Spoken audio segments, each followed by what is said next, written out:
এই বঙ্গ সব দিক থেকে ভাণ্ডারে তব বিবিধ রতন বলেই যুগে যুগে স্থানীয় প্রাকৃত জন ও বহিরাগতরা এই অঞ্চলকে নিজেদের মতো করে পেতে চেয়েছে।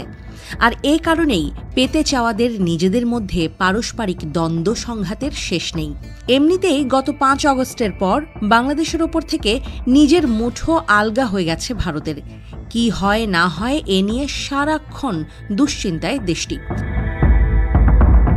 এর মধ্যে ভারতের পররাষ্ট্রমন্ত্রী সুব্রমণিয়াম জয়শঙ্কর জানিয়েছেন, বাংলাদেশের ওপর ভারত নিবিড়ভাবে নজর রাখছে।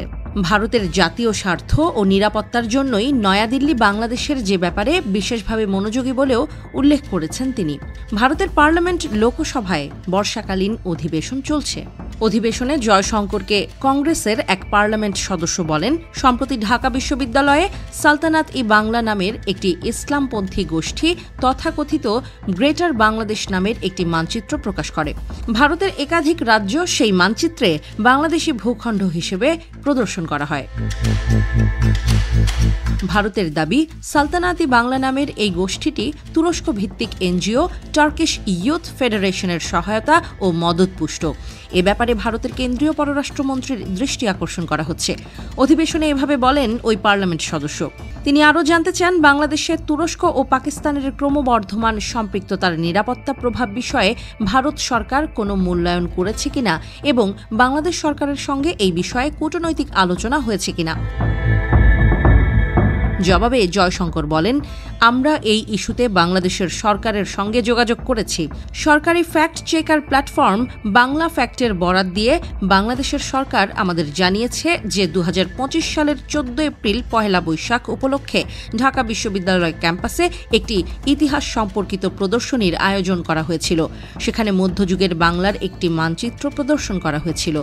ওই প্রদর্শনীর যারা আয়োজক ছিলেন তারা বাংলাদেশের সরকারকে বলেছেন যে কোনো বিদেশি সংস্থা বা গোষ্ঠীর সঙ্গে তাদের সম্পর্ক নেই। বাংলাদেশের সরকারের পক্ষ থেকে আরও বলা হয়েছে, সালতানাত-ই-বাংলা নামের কোনো সংগঠন বা গোষ্ঠীর অস্তিত্ব বাংলাদেশে নেই।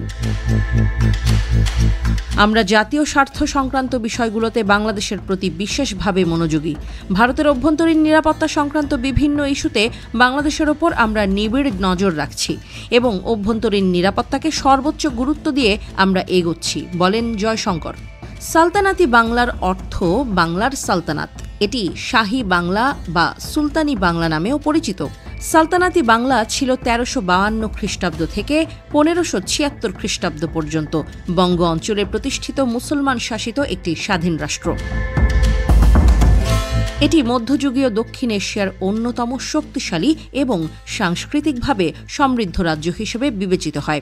গাঙ্গেয় বদ্বীপে অবস্থিত এই সালতানাত রাজনৈতিক ক্ষমতা, অর্থনৈতিক সমৃদ্ধি, ধর্মীয় সহনশীলতা এবং স্থাপত্য কীর্তির জন্য খ্যাত হয়ে ওঠে।